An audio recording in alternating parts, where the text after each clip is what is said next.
Welcome back to Green Mountain Mornings on WKVT 100.3 FM and AM 1490. It is 8:15 and 53 degrees outside. I'm your host, Olga Peters.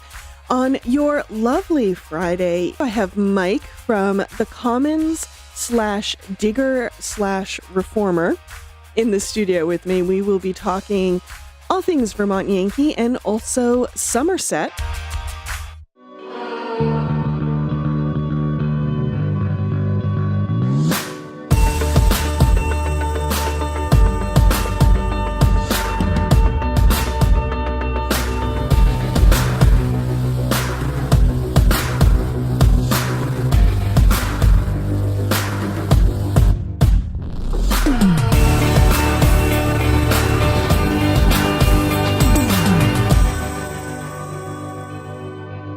Welcome back to Green Mountain Mornings on WKVT 100.3 FM and AM 1490. It is 8:23 and 53 degrees. I'm your host, Olga Peters. If you are just joining us, I have in the studio with me Mike Faher from the Commons. Hi, Mike. Hi. Good morning. Good morning. And I should say Commons/Vermont Digger/Reformer because your work appears in all three. Thanks. So I have the current issue of the Commons in my hands, and one of your articles that really caught my eye was about the new Somerset supervisor. So tell me a little bit about that. Why does Somerset, for 11 residents, and is it a disincorporated town? Yeah, the term varies. They call it unincorporated or even unorganized town is another word they use. I'm not a big fan of unorganized town because it makes them sound it almost sounds derogatory. but because there are a lot of unorganized towns that are organized that have a lot more people than this. And I think for me it was a chance to get a history lesson in municipal government in Vermont, especially as someone who's only been in the state for 5 years. Where I'm from, we didn't have unorganized or unincorporated towns, and you know what these are. These were towns that at one point existed as any other town did, and in the late 30s, the Vermont legislature said, "Well, you don't have enough people to actually be a real town, so we're gonna unincorporate you, and you're gonna send all of your sort of official town records up to the Windham County Clerk, but you're still going to exist as an entity." And so instead of having, select boards and all the things that regular town government have, they have these supervisors. And it's essentially sort of this state-appointed caretaker who runs day-to-day affairs, budgets, tax collection, things like that. And in the case of Somerset, they've got a new one, and his name is Ricky Harrington. And so he's overseeing the town of Somerset, which has all of 3 full-time residents. But he also is supervisor for the neighboring town of Glastonbury in Bennington County, and that's another unincorporated town that's got 8 full-time residents. So he's got a grand total of 11 people that he oversees. So for a town that's been unincorporated, how do people operate? Because we are so used to, if we have an issue, we take it to our select board and we have to pay taxes. So it sounds like these folks still pay taxes. They do. But they don't have representation. Well, it's interesting. In the same way. Yeah, they don't. I mean, so at the state level, they don't have their own they do have their state rep. It's just, in fact, in Somerset's case, it's Laura Sibilia, who's based in Dover.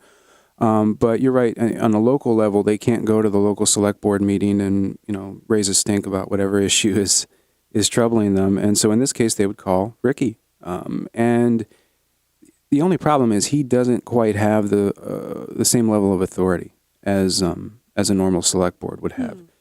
He's got a lot of duties. The state has given him sort of a long job list, everything from constable to town clerk in matters of dog licensing. But he doesn't have, say, direct authority over the roads. So if you don't like the condition of a road, you can go to Ricky, but he can't sort of order up a fix.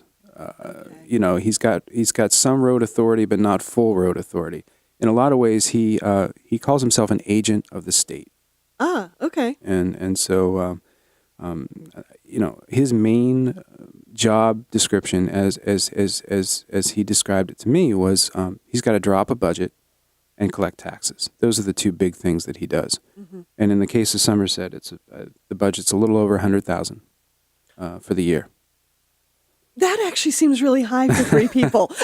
Well, it does, but it's worth noting that there are, I think, 36 or 38 actual property owners in the town. Oh, okay. Some are, seasonal homes. Some, the biggest ones are the U.S. Forest Service and what used to be TransCanada, now Great River Hydro, because the big reservoir in Somerset is actually a hydroelectric dam. So there's some tax money coming in, and 80,000 of that 100 and some $1,000 budget is dedicated to road maintenance. So the vast majority is just trying to keep the roads maintained and keep them open in the winter, that sort of thing. And it should be noted, if you're not familiar with the Somerset area, it is up in the mountain range. It's not down in the valley. Yeah. It's hard to get to. Yeah. There are chain requirements for trucks in the winter. Yeah, you're not going to roll through there as a matter of course. In fact, Ricky made the point that to get from his home in Glastonbury, it's only 20-some miles, but only a few of those miles are paved, and it took him over an hour to meet me at Somerset Reservoir from his home, even though he's the next town over. Which is another interesting note. These supervisors are not required to be residents of the town in which they're a supervisor. And when you think about it, that's probably a good thing. When you only have 3 residents, you might not. What if those 3 people don't want to be the supervisor? Good point. So in this case, the governor chose Ricky, I think, in part because he's been doing it for so long over in Glastonbury. And so you had mentioned that you guys spoke for about an hour. Yeah. And what was the most interesting takeaway for you? I think for me it was the pride that he took in the work. This is in some ways kind of a tedious, almost kind of, as he said, a funny position, a strange position. And it would be easy to just sort of say, well, okay, I'm punching the clock, I'm filling out this paperwork, and I've done my duty as a supervisor. But he really seemed to take pride in it and be interested in it. And, he convened a town meeting of the residents of Somerset in September. It was held at someone's home. I'm not sure how many people were there. But he was really into it, and it was good to see. It made me think that if you're a resident of Somerset or Glastonbury, that if you have a legitimate issue, that you would have someone who would be listening to you, even though he is not a traditional select board member. Yeah. Well, thank you, Mike. Mike will be with us after the break. Welcome back to Green Mountain Mornings. It is 8:39. 54 degrees outside, and you are listening on WKVT 100.3 FM and AM 1490. I'm your host, Olga Peters, and I have in the studio with me Mike Faher, local journalist supreme. Welcome back, Mike. Thanks. And we have a whole slate of Vermont Yankee news to talk about. As if you can't get enough. We all can't get enough, right? Actually, I used to cover Vermont Yankee for the Commons, you'll remember. And Yeah. and when you came on board, you're like, are you sure? You don't mind that I'll be covering? I think I did a little dance right there in the office.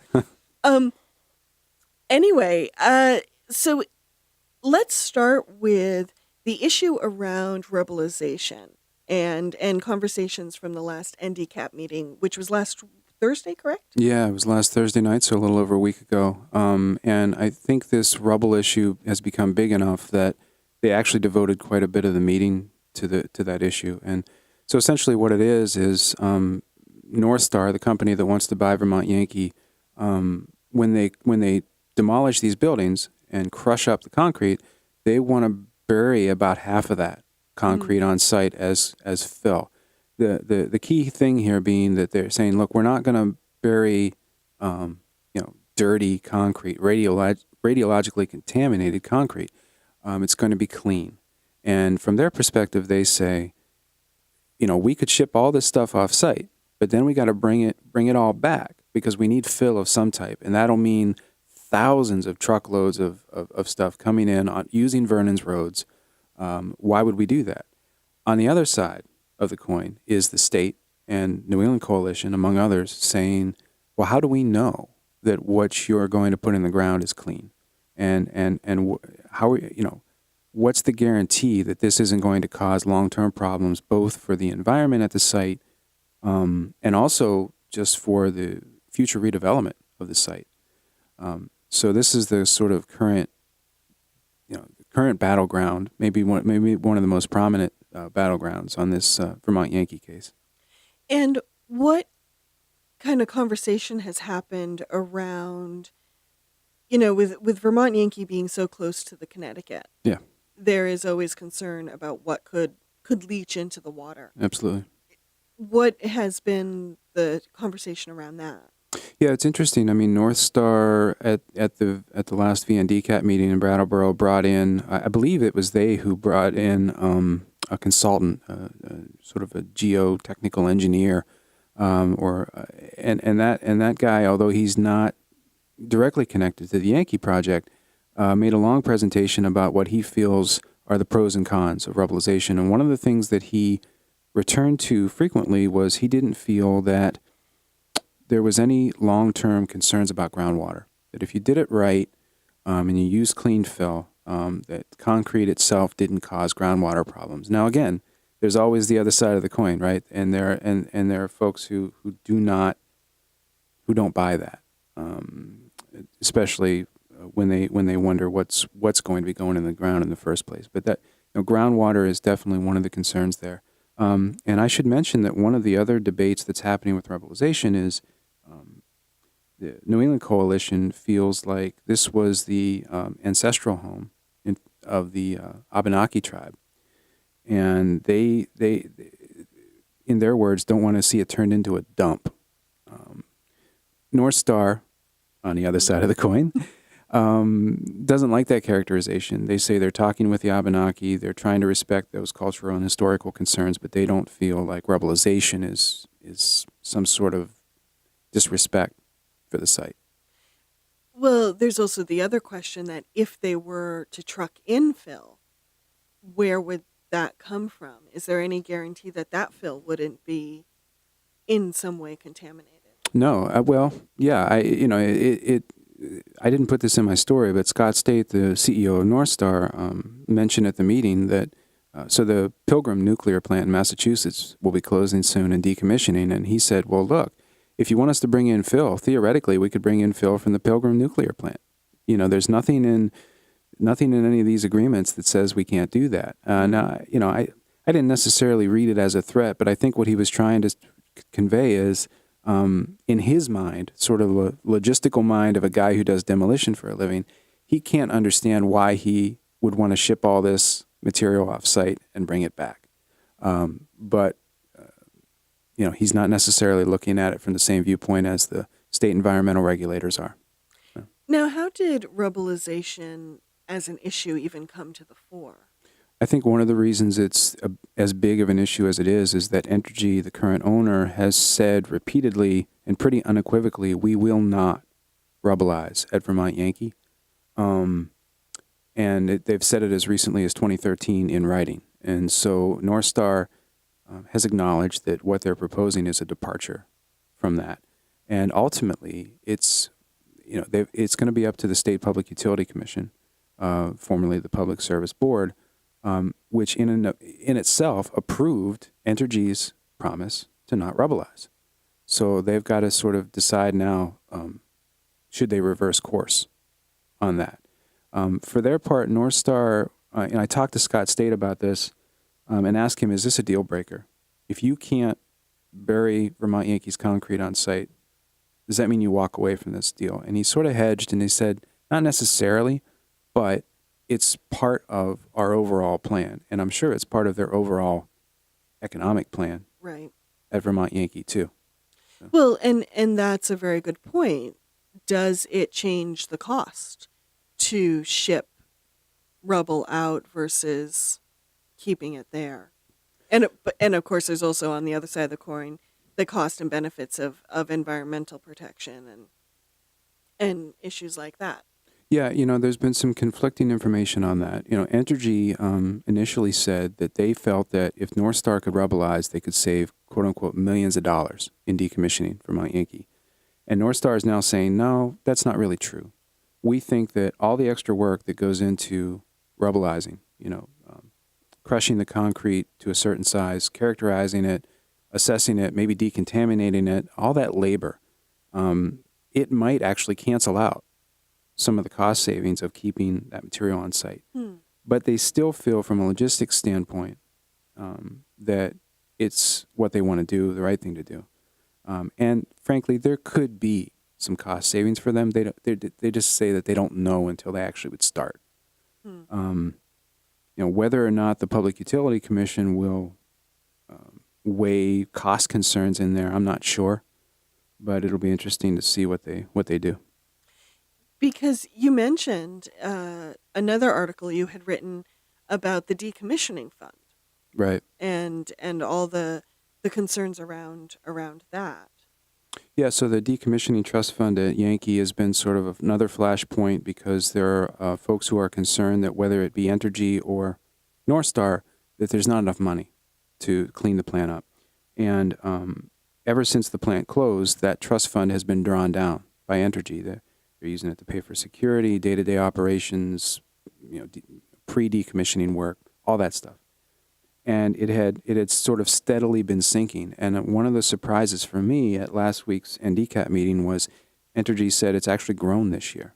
It's grown by $13 million. Wow. Since the start, between January and the end of August. And the reason is the stock market. It's been such a great year for the stock market, and this fund is invested. It's run by, I think, Bank of New York, Mellon.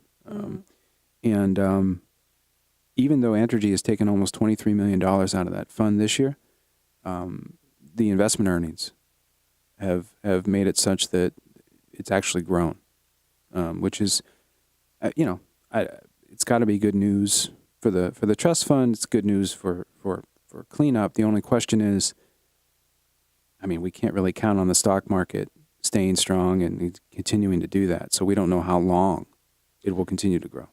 And that's the unknown when you're on a project for this long, that taking down and decommissioning Vermont Yankee is not going to happen in the next year.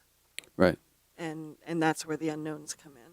Yeah, and it's interesting though. It's almost an argument.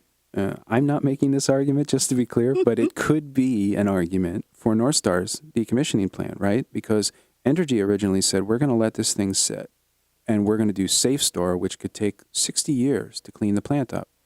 And North Star is saying, no, we'll do it in maybe a decade.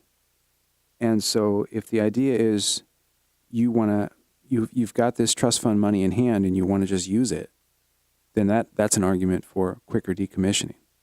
It may not necessarily be an argument for how North Star wants to do it.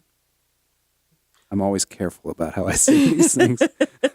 Well, and you have to be. And you weren't here this morning, but one of the things I talked about with listeners is how, as someone who's coming from a print background to now hosting this show, there are different rules that cover a news article like you're writing versus someone who's hosting a show. It's like the difference between the front page news articles and the voices section in the Commons. And yeah, for the good of the information going out to the community, I applaud you being very careful with how you word things. Yeah, it's always a balance. Yeah. Well, and there's so many sides to this that are still being vetted and still being decided and still being discussed. Just quickly, you mentioned one final article, which I don't think appeared in the Commons. No, not yet. I think it probably should be in next week. Yeah.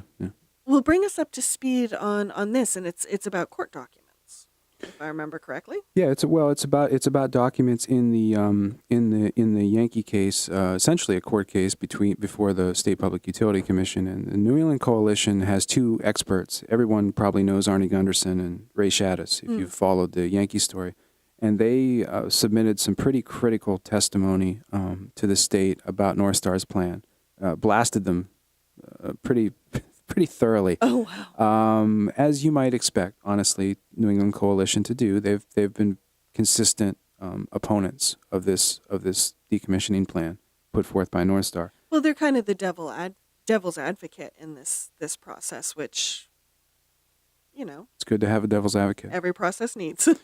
So essentially what's happening now is that Entergy and North Star have now come back and said to the state, we don't think you should consider any of that stuff from the New England Coalition. We don't think that it's well-researched. We don't think that they're experts in the areas that they're testifying on, and you should throw the whole thing out. And I wrote about it because it wasn't sort of just quibbling over a paragraph or two or, well, consider this but don't consider that. It was get rid of all of this testimony and all of the exhibits that New England Coalition has submitted to the state. That seemed like a big deal to me. It'll be up again. It'll be up to the Utility Commission to decide. Right. And my guess is they might keep some and throw some out. It's hard to say. This has happened before. Last year, Entergy and New England Coalition clashed on testimony about the spent fuel pad at Yankee. Mm-hmm.